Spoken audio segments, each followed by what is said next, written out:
Queridos estudiantes, a todos ustedes un saludo fraterno de parte del profesor David Guamán Manrique, quien los extraña, pero ya estamos terminando el año escolar 2020, por medio del cual también ustedes están culminando su segundo grado de secundaria. Muchachitos, un saludo, ya ustedes saben, cordial a todos ustedes pertenecientes a ese segundo grado de secundaria de la institución educativa privada Ingenieros UNI, que tiene sus sedes en la ciudad de Huaral y en la ciudad de Chancay. Va creciendo muy pronto en Lima. Así que auguramos a esta gran institución el crecimiento correspondiente y que siga marcando la pauta de buena educación en nuestra provincia. Bienvenidos a la 30ª sesión de aprendizaje, o sea, la sesión número 30, que corresponde también al capítulo 30 de el libro que la institución educativa ha otorgado para su manejo. La asignatura corresponde a Historia Universal. El trabajo en el libro se encuentra en las páginas del 128 al 130. Tema: la monarquía francesa del siglo XVII. Estamos revisando los principales reyes que tuvo España, Inglaterra, Francia, y ahora nos ha tocado hablar sobre los galos. ¿Qué reyes tuvo en el siglo XVII? Entendiendo que el siglo XVII no es más que la ubicación entre los años 1600 y 1699. Eso es siglo XVII, ¿no? Veamos a continuación quiénes fueron los monarcas del siglo XVII en Francia. La monarquía francesa del siglo XVII. Dice acá: durante el antiguo régimen, Francia fue gobernada desde la Edad Media por una monarquía de tipo feudal, y a partir del siglo XVII hasta la Revolución Francesa de 1789 por una monarquía absoluta. ¿Qué quiere decir, muchachos? Acá la monarquía feudal en la Edad Media no tenía mucho poder, ¿ya? Los reyes feudales eran manipulados, uno, por el Papa y dos, por los señores feudales o los nobles. Nobles señores feudales manipulaban y hacían lo que querían con el rey. Por tanto, el rey en la Edad Media no tenía mucho poder. Pero ingresando al siglo XVII, muchachos, ese rey va a tener un poder absoluto, es decir, va a imponer la monarquía absoluta en Francia. Ya, esa monarquía absoluta, mis queridos estudiantes, va a reflejarse con el máximo poder que van a ostentar los reyes en Francia. Ya, entonces, queridos estudiantes, este poder lo ha ostentado especialmente la dinastía Borbón o la Casa de Borbón, ¿ya? La Casa de Borbón. Ellos lo ostentaron durante el siglo XVII. Muy bien, entonces sabemos que en Francia la monarquía absoluta se apoderó del poder. El rey tenía todos los poderes absolutamente. Ahora veamos quiénes fueron esos reyes. Reyes franceses del siglo XVII. Enrique IV, condado de Foix, ahí nació y gobernó Francia como rey Enrique IV. Luis XIII, hijo de Enrique IV, va a gobernar Francia sobre los territorios y las posesiones personales de su padre Enrique IV. Ya estamos tomando ya dos reyes, Enrique IV, Luis XIII, y Luis XIV.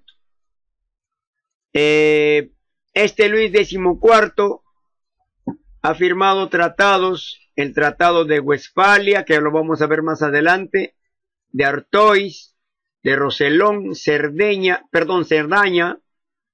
y en 1659 firmó el Tratado de los Pirineos, Franco Condado, Condado de Flandes, en 1679 el Tratado de Nimega. Entonces, lo más importante que debemos recordar acá es los tres reyes del siglo XVII. Enrique IV, su hijo Luis XIII, su nieto de Enrique IV, Luis XIV, que es hijo indudablemente de Luis XIII. Vamos a ver cómo estos reyes van a llegar a la corona y se van a convertir en reyes absolutos. Ahora, ¿cuál de estos tres reyes fueron en realidad los más absolutos? Vamos a ver a continuación. El rey Enrique IV. Enrique de Borbón fue el primer rey Borbón, ¿ya? Acá dice, ve, primero de la casa de Borbón en Francia, en este país. Dice acá, Enrique de Borbón nació en la ciudad de Pau 13 de diciembre de 1553 y murió en París el 14 de mayo de 1610. Fue rey de Navarra con el nombre de Enrique III. O sea, es decir, cuando fue rey de Navarra, que era un reino de España, ya era un reino de España, cuando aún no existía España, existían el reino de Navarra, el reino de Castilla, el reino de Aragón, el reino de León y el reino de Granada. 5 reinos de la antigua España. Uno de esos reinos es el reino de Navarra. De ahí el rey Enrique IV gobernó Navarra como Enrique III entre 1572 y 1610. Pero en Francia fue rey de Francia como Enrique IV entre 1589 y también 1610. A comienzos del siglo XVII. Ahora, también se le conoció como Enrique el Grande o el buen rey y copríncipe de Andorra. Quiere decir que Andorra también tuvo 2 reyes, ¿no? Uno de esos reyes fue el rey Enrique IV. Muy bien, entonces, Enrique IV es el primer rey Borbón, o el primer rey de la dinastía Borbón en Francia, y que gobernó a finales del siglo XVI y comienzos del siglo XVII. Entonces, veamos lo más resaltante de Enrique IV. A menudo es considerado por los franceses como el mejor monarca, ¿ve? Como el mejor monarca que ha gobernado Francia. Siempre intentando mejorar las condiciones de vida de sus súbditos. O sea, él siempre se preocupó por sus súbditos. ¿Y quiénes eran sus súbditos? Todo el pueblo francés. No como nuestros gobernantes, ¿no? Lamentablemente nos damos cuenta que en el Perú primero se llenan los bolsillos los gobernantes y luego se siguen llenando los bolsillos de los gobernantes. Al último se siguen llenando los bolsillos de los gobernantes y nunca piensan en el pueblo. No piensan en el pueblo. Esa es la gran desdicha de la mala suerte de los peruanos, que tenemos malos gobernantes. Por eso hoy en día se quitan 24 listas, si no me equivoco. 24 candidatos vamos a tener para elegir a un presidente. Mientras que en Estados Unidos se dan solamente, al final llegan solamente a candidatear 2 presidentes. Acá 24. ¿Por qué tanto se mueren para llegar al poder en el Perú? Esa pregunta sí tiene respuesta. Y ustedes ya la saben. Y yo también. No entran para mejorar la vida del pueblo, sino para llenarse los bolsillos. Así lo dicen las noticias, los fiscales, los jueces que acusan a todos los gobernantes de la última generación en el Perú, comenzando desde Fujimori, terminando hasta Martín Vizcarra. Ojalá este nuevo presidente Francisco Sagasti no tenga anticuchos, luego al final lo van a buscar y le van a sacar una. Esperemos de que no marque así esa diferencia, no marque el paso de los que anteriormente le antecedieron, sino que sea algo diferente. Ahora, seguimos con el rey Enrique IV. Salimos del Perú, volvemos a Francia. Se le atribuye la frase, un pollo en las ollas de todos los campesinos, todos los domingos. Este hecho me hace acordar que, muchachos, ¿saben qué? Cuando yo crecí en un hogar muy pobre, no me avergüenzo decirlo, y en dicho hogar, queridos estudiantes, solamente los domingos comíamos buena carne, comíamos fruta, es decir, llegar al domingo era comer pollo, comer res, comer cuy, comer, etcétera, distintos tipos de carne. Era una fiesta y un festín. Pero los demás días, bueno, lo que había se podía comer. Por esa razón, muchachos, probablemente en Francia también pasaban lo que yo pasé, ¿no? Acá dice, un pollo en las ollas de todos los campesinos todos los domingos. Es decir, por lo menos que el domingo coman bien los franceses, que simplifica perfectamente su política de hacer feliz a su pueblo, ¿ve? No solo con poder y conquista, sino también con paz y prosperidad. Ahora, su reinado, su coronación. Enrique IV fue coronado rey de Francia en la Catedral de Chartres el 27 de febrero de 1594 y entró en París el 22 de marzo de ese mismo año. Sin embargo, hasta los acuerdos de 1598 mantuvo una guerra con los españoles para acabar con los últimos reductos de la Liga Católica y para rechazar los ataques españoles. Hay que recordar que Enrique IV, muchachos, va a ser hugonote. ¿Y qué cosa es ser hugonote? ¿Ah? Hugonote, muchachos, es la religión protestante en Francia, pero seguidores de John Calvino, calvinistas, ¿no? Seguidores de John Calvino. Ese es un hugonote, en contra de la religión católica. Entonces, muchachos, disculpen. Entonces, disculpen, no se puede detener la grabación, el estornudo me salió. Ya, dice acá, el edicto de Nantes. La tan esperada tolerancia religiosa hacia los hugonotes es decretada por el edicto de Nantes en el año 1598. ¿Quién lo firmó? Lo firmó Enrique IV, con la finalidad de acabar la guerra entre católicos y protestantes hugonotes en Francia. Ese fue el edicto de Nantes, ¿no? Tolerancia para los hugonotes, que existan y que vivan libremente los hugonotes. Ya dice acá, y fue acompañada del reconocimiento del catolicismo como religión del Estado y de una política de reconciliación basada en la renuncia a toda revancha o depuración. O sea que la religión católica reconoce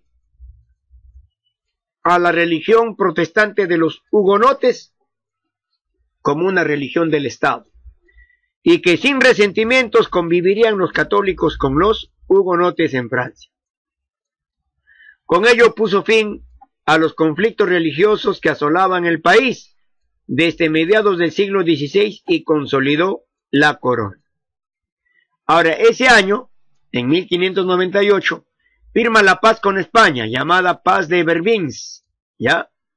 Por la que Felipe II, rey español, renuncia a intervenir en los asuntos franceses y reconoce la legitimidad del monarca. Es decir, Enrique IV ya no debía ser fastidiado por los españoles, en especial en el reinado de Felipe II. Reconoció la corona de Felipe IV y firmaron la paz de Vervins entre Francia y España. El rey, ahora entramos al rey Luis XIII. Luis XIII de Francia, llamado también el Justo, ¿ya? Nació en Fontainebleau el 27 de septiembre, Fontainebleau, el 27 de septiembre de 1601. Y falleció en Saint-Germain-en-Laye el 14 de mayo de 1643. Fue rey de Francia y de Navarra desde 1610 hasta 1643. 33 años de gobierno. Y copríncipe de Andorra desde 1610 hasta 1643. Era hijo de Enrique IV de Francia, ya lo vimos anteriormente, y de María de Médici. Y fue el padre de Luis XIV, el llamado Rey Sol. O sea que acá ya tenemos un término llamado Rey Sol. El Rey Sol va a ser Luis XIV, hijo de Luis XIII de Francia. Ahora estamos hablando de Luis XIII, que llegó a tener un hijo con el suspiro de su vida, llegó a tener un hijo heredero del trono francés. En 1610, cuando muere asesinado Enrique IV, o sea su padre, Luis XIII accede al trono con tan solo 9 años, o sea llega a ser rey con 9 añitos. Entonces, el poder es entonces asegurado por su madre. María de Médici va a tomar el poder. Ya, ella toma el poder, muchachos. No deja que su hijo gobierne porque tiene 9 añitos y con 9 años no puede asumir la corona. Entonces ella asume la regencia en el reino, es decir, va a regir el reino María de Médici, la madre de Luis XIII. Recién en el año 1614, la mayoría de edad del rey es proclamada, pero María declara que Luis es demasiado débil de cuerpo y alma para asumir los deberes de su cargo. Otra vez lo aparta del consejo y deja que gobiernen sus favoritos.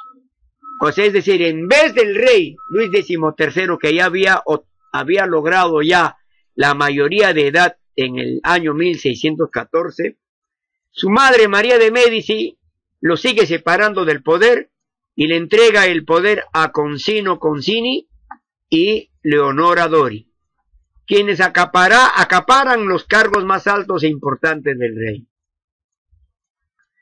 Ahora, hechos sobresalientes. La regencia de María de Médicis, o sea, la mamá de Luis XIII, fue catastrófica. ¿Ya? Fue catastrófica. La terrible gestión de los asuntos por parte de la reina hace que se creen problemas en el reino y genera en el pequeño rey un gran sentimiento de amargura, es decir, lo que su madre hacía le amargó la vida a Luis XIII. Y esto va a hacer que Luis XIII se levante en contra de su madre y va a provocar una guerra entre hijo y madre por la corona francesa. Es decir, aquí se provoca una guerra civil entre Luis XIII y su madre María de Médicis. Todo lo que puede hacer la ambición por llegar al trono. La madre tratar de matar a su hijo y el hijo tratar de matar a su madre. Porque eso es lo que conduce a una guerra civil, ¿ve? Todo por el poder. Ahora, gracias a un golpe de fuerza o de Estado, el 24 de abril de 1617, Luis XIII accede al poder. Por fin en 1617 accede al poder, ordenando la muerte del favorito de su madre. ¿Quién era? Concino Concini. Lo mata. Hace exiliar a su madre, o sea, ¿quién va? ¿Quién es su madre? María de Médicis. Ella, María de Médicis, como era enemiga de su hijo, antes de matarla lo que hace es exiliar a su madre en Blois, ya, en Blois, con el fin de poder ocupar el trono.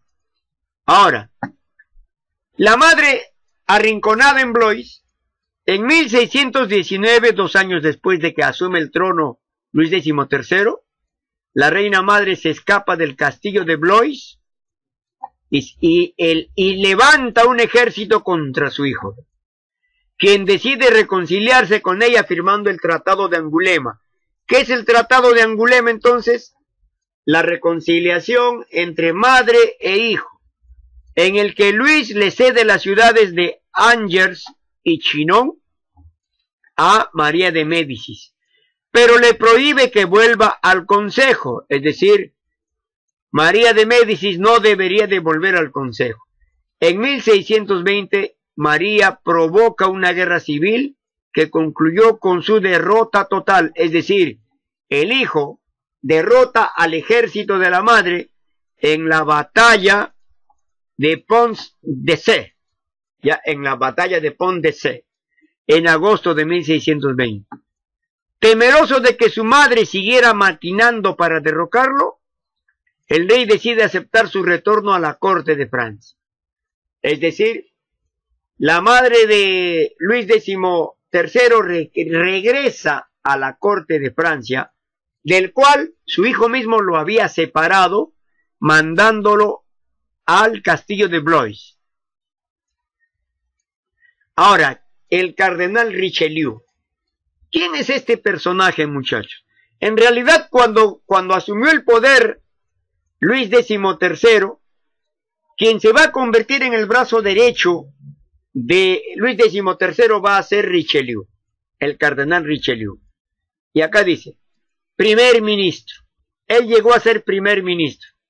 En 1624, María de Médicis, o sea, la mamá de Luis XIII, logra hacer entrar al cardenal Richelieu en el Consejo del Rey, prelado que había sido representante del clero en los Estados Generales de 1614 y ministro del gobernador Concini. Entonces, Richelieu va a entrar al reinado y va a gobernar juntamente con el rey Luis XIII. Ahora, el cardenal Richelieu, ordenado obispo en 1607, entró en política y fue nombrado secretario de Estado en 1616. Richelieu pronto alcanzó un gran poder en la Iglesia Católica y en el Reino de Francia, hasta alcanzar la dignidad cardenalicia en 1622 y el cargo de primer ministro del rey Luis XIII. Acá está, ¿ya? Va a convertirse en primer ministro del rey Luis XIII en el año 1624. Permaneció en el cargo hasta su muerte en 1642 y fue sucedido por el también cardenal Julio Mazarin. Programa político de Richelieu. ¿Cuál era? Lo que él quería era, dice, la racionalización del sistema administrativo, la lucha contra la casa de los Habsburgo en el exterior y la sumisión de los grandes señores feudales, hacer desaparecer a los señores feudales. Ya estaba predestinado que desaparezcan los señores feudales y eso lo aceleró Richelieu. Luchó contra los hugonotes, protestantes calvinistas, ¿ya? Es decir, el cardenal Richelieu se convirtió en enemigo número 1 de los hugonotes y luchó contra ellos. ¿En dónde luchó? En la toma de La Rochela. El asedio de La Rochelle o de La Rochela fue un suceso de la guerra entre las fuerzas reales de Luis XIII de Francia y los hugonotes de La Rochela. Ahora yo explico, muchachos. Luis XIII forma un ejército y va a atacar la ciudad de La Rochela. Esta ciudad de La Rochela era bastión, por no decir, era un pequeño estado de los hugonotes enclavado en esta ciudad. Y estos hugonotes de la ciudad de La Rochela impedían el buen gobierno del rey. Entonces el rey, guiado y orientado por Richelieu, decide atacar a los hugonotes de La Rochela. Por el edicto de Nantes, donde ya se firma la paz entre hugonotes y católicos, Enrique IV de Francia reconoció a los hugonotes amplios derechos, convirtiéndose La Rochela, una ciudad francesa, en una plaza segura para los hugonotes franceses.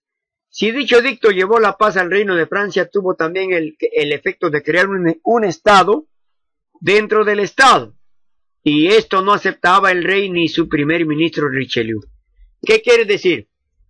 ¿Por qué razones atacan la Rochelier o La Rochela? Porque ya se había convertido un Estado dentro de un Estado mayor, dentro del Estado francés. Y esto no aceptaba el rey Luis XIII, que era hijo de Enrique IV, y su primer ministro Richelieu decidieron atacar La Rochelle.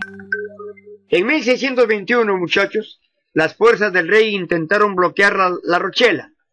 El Tratado de Montpellier impuso una tregua. En 1625 los hermanos Rohan, que eran hugonotes, ¿ya?, se levantaron otra vez en armas. La isla de Ré fue recuperada por las tropas del rey, pero el cardenal Richelieu determinó la supresión de la revuelta hugonote como la primera prioridad del reino. Prácticamente Richelieu va a luchar contra los hugonotes. Los habitantes de La Rochela resistieron al ataque del rey Luis XIII. Durante 14 meses, los ataques de Richelieu, bajo el liderazgo del alcalde Jean Guiton, antes de rendirse el 28 de octubre de 1628. Es decir, muchachos, La Rochelier resistió con su alcalde Jean Guiton. ¿Ya?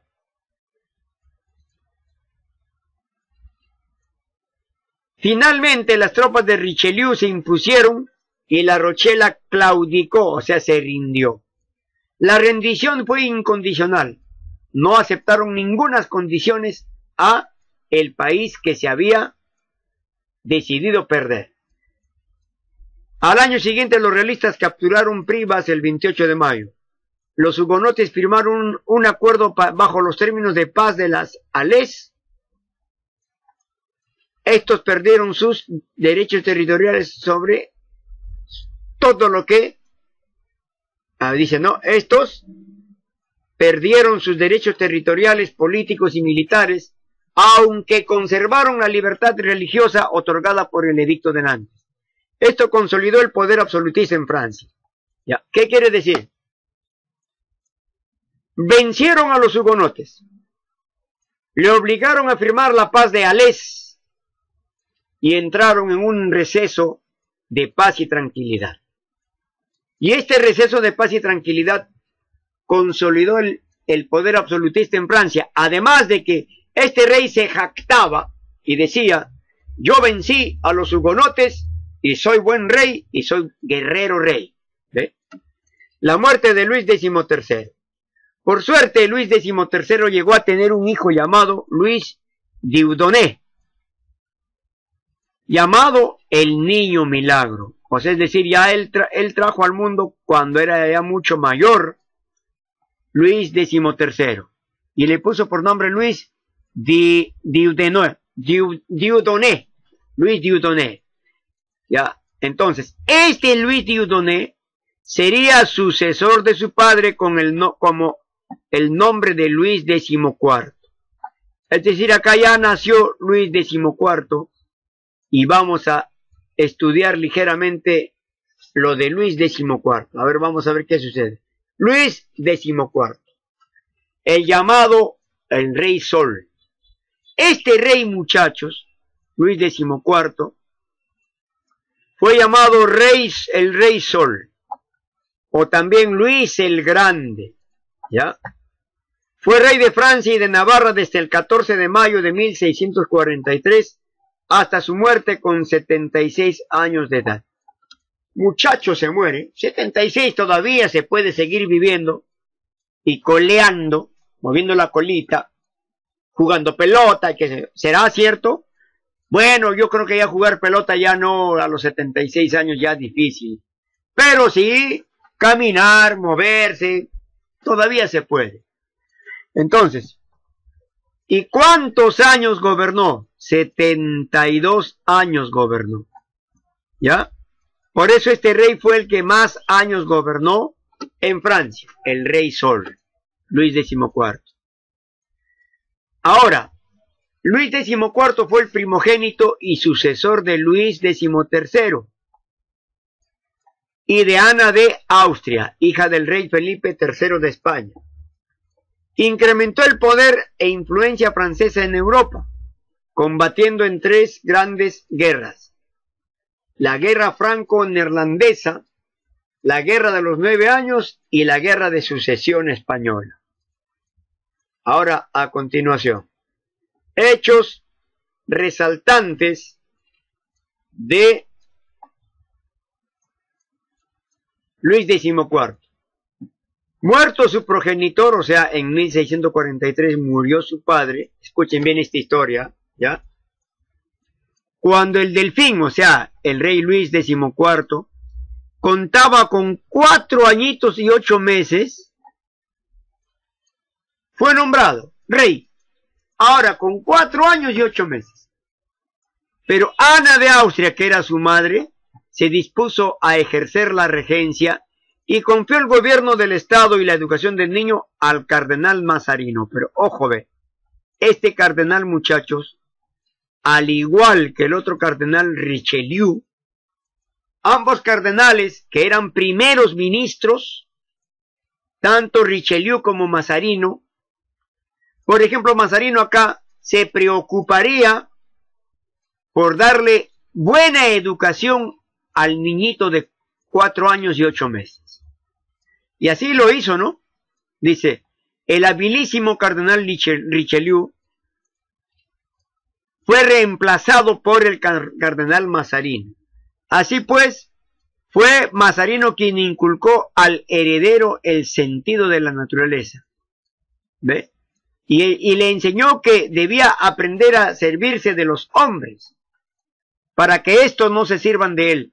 Ya lo iba educando. Mira, hijo, los hombres no se deben servir de ti, te deben servir a ti.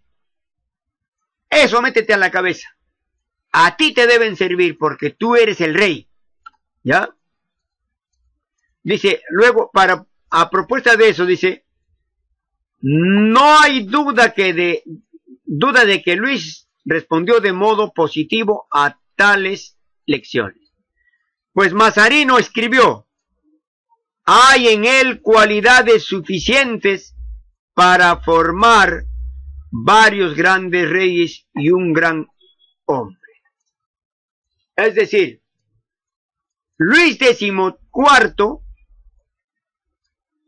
recibió elogios del primer ministro Mazarino, el que le dijo que tú tienes muchas cualidades, suficientes cualidades para ser rey y para formar varios grandes reyes y eres un gran hombre. Así lo catalogaba Mazarino al nuevo rey. Y Mazarino, muchachos, el cardenal Mazarino, que se llama Jules Raymond Mazarin, nació en Pescina, Abruzos, el 14 de julio de 1602 y murió en Vincennes el 9 de marzo de 1961. Fue un hábil diplomático, cardenal y político italiano, primero al servicio del Papa y más tarde al servicio del Reino de Francia. Fue el sucesor del cardenal Richelieu como primer ministro. Ahora, seguimos con hechos resaltantes. Luis XIV fue declarado mayor de edad en 1651 y el 7 de junio de 1654 Una vez pasado el huracán de las frondas, o sea, las frondas era una rebelión de grupos armados que no querían verlo como rey. Pero luego fue coronado rey de Francia en la catedral de Reims. A partir de ese momento, su formación política y su preparación en el arte de gobernar se intensificaron. Diariamente despachaba con Mazarino y diariamente despachaban con Mazarino y examinaban juntos los asuntos de Estado. Ahora ya hay una alianza entre Mazarino y el rey Luis XIV. ¿Ya? Ahora, se dio cuenta de que iba a sacrificar toda su vida a la política, pero no le importó. El oficio del rey es grande, noble y delicioso cuando uno se siente digno y capaz de realizar todas las cosas a las cuales se ha comprometido. Y eso es cierto, ¿no? Dice, el oficio del rey es grande, noble y delicioso cuando uno se siente digno y capaz de realizar todas las cosas a las cuales se ha comprometido. Si yo me comprometo, si el compromiso de los candidatos a la presidencia de la República se cumpliera al pie de la letra, el Perú sería ya una potencia mundial. Por mi madre. Pero hasta ahora no tenemos a ese líder que gobierna en beneficio de todo el pueblo. Ojalá algún día llegue y salga de ustedes, muchachos. Salga de ustedes y uno de ustedes llegue a ser presidente del Perú. No es cosa de chiste, ¿eh? Es serio y lo pueden hacer. El 9 de marzo de 1961, Mazarino dejaba de existir. Ahora, miren, muere Mazarino. Había llegado el momento de ejercer la plena soberanía. Luis XIV escribió en su diario: de pronto comprendí que era rey, para eso había nacido. Una dulce exaltación me invadió inmediatamente, es decir, cuando él se da cuenta que es rey, él dijo, yo nací para ser rey. Y cuando él se dio cuenta de que de la noche a la mañana todos le iban a rendir pleitesía, ahí le dijo, todos me tienen que rendir pleitesía. Inmediatamente, esto ocurrió. Cuando los funcionarios, habían funcionarios, que los funcionarios se hacían cargo de las leyes, ¿no? Y de otros asuntos políticos, gobernó Luis XIII y Enrique IV. Pero cuando muere el primer ministro Mazarino de Luis XIV, muchachos, aquí, miren lo que va a suceder. Cuando los funcionarios le preguntaron respetuosamente de quién iba a ser su primer ministro, o sea, a la muerte de Mazarino, señor y rey, ahora ¿quién va a ser su primer ministro, su nuevo primer ministro? Y el rey, ¿qué les contestó? Yo, ahora dice yo les ordeno que no firmen nada, ni siquiera un pasaporte, sin mi consentimiento. Deberán mantenerme informado de todo cuanto suceda y no favorecerán a nadie. ¿Esto qué implicaba? Esto, pues, muchachos, que él decía, ¿qué cosa? Él decía, ¿dónde estamos? Él decía, el Estado soy yo. ¿Dónde está ¿dónde está el rey? El Estado soy yo. Yo sí me acuerdo que he escrito esa partecita. ¿Dónde estamos? Ya no está ahí. Hechos resaltantes. ¿Dónde está? El Estado soy yo. A ver, más adelante de repente. El cardenal Mazarino, llamado Jules Raymond Mazarin, más conocido como el cardenal Mazarino, nació en Pescina, Abruzos, el 14 de julio de 1602 y murió en Vincennes el 9 de marzo de 1661. Fue un hábil diplomático, cardenal y político italiano, primero al servicio del Papa y más tarde al servicio del Reino de Francia. Fue el sucesor del cardenal Richelieu como primer ministro. Ahora, hechos resaltantes del primer ministro Richelieu. Ya está, ¿no? Ya está.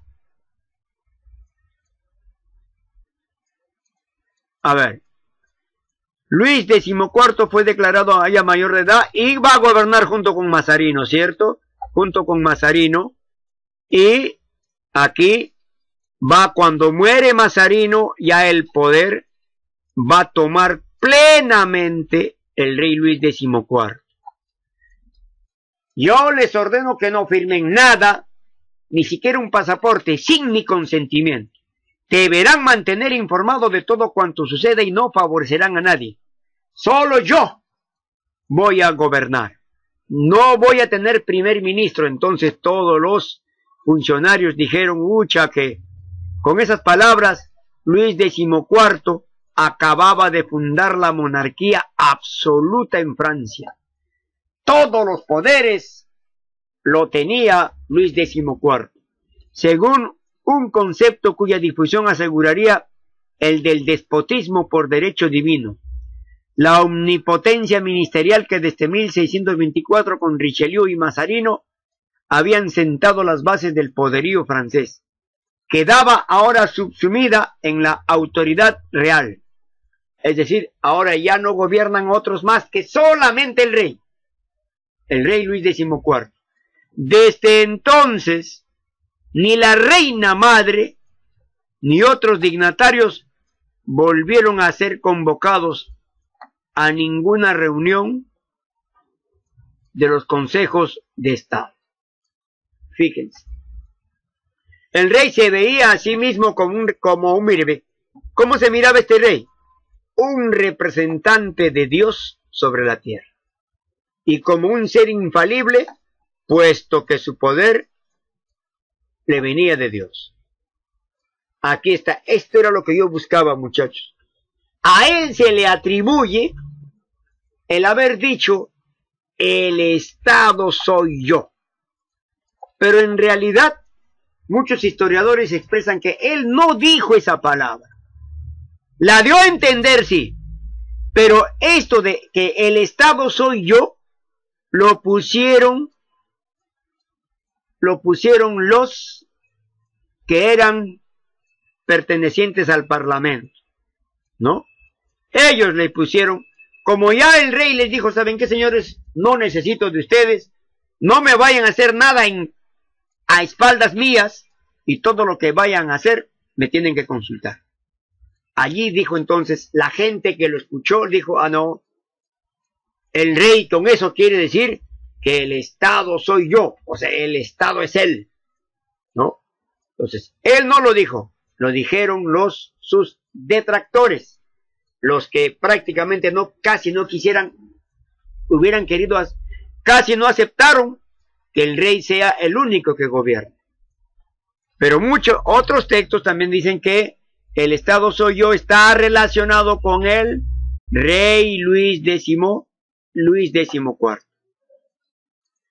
El 1 de septiembre de 1715, Luis XIV dejaba de existir. Sus últimas palabras fueron, yo me voy, Francia se queda. Había gobernado durante 64 años, siendo el suyo el reinado más largo de la historia de Europa. ¿Cuántos años gobernó Luis XIV? 64 años. Y nadie lo puede comparar. Bien, muchachitos, el trabajo de extensión a continuación, desarrollar las páginas 129 y 130, y minutos antes que acabe el tiempo de la sesión de clase, ya desarrollado, le toman foto y lo envían a mi WhatsApp personal. Para el próximo lunes 30 de noviembre, envían la foto de los mapas conceptuales copiados en el cuaderno. La hora de envío es de 9 a 9:30.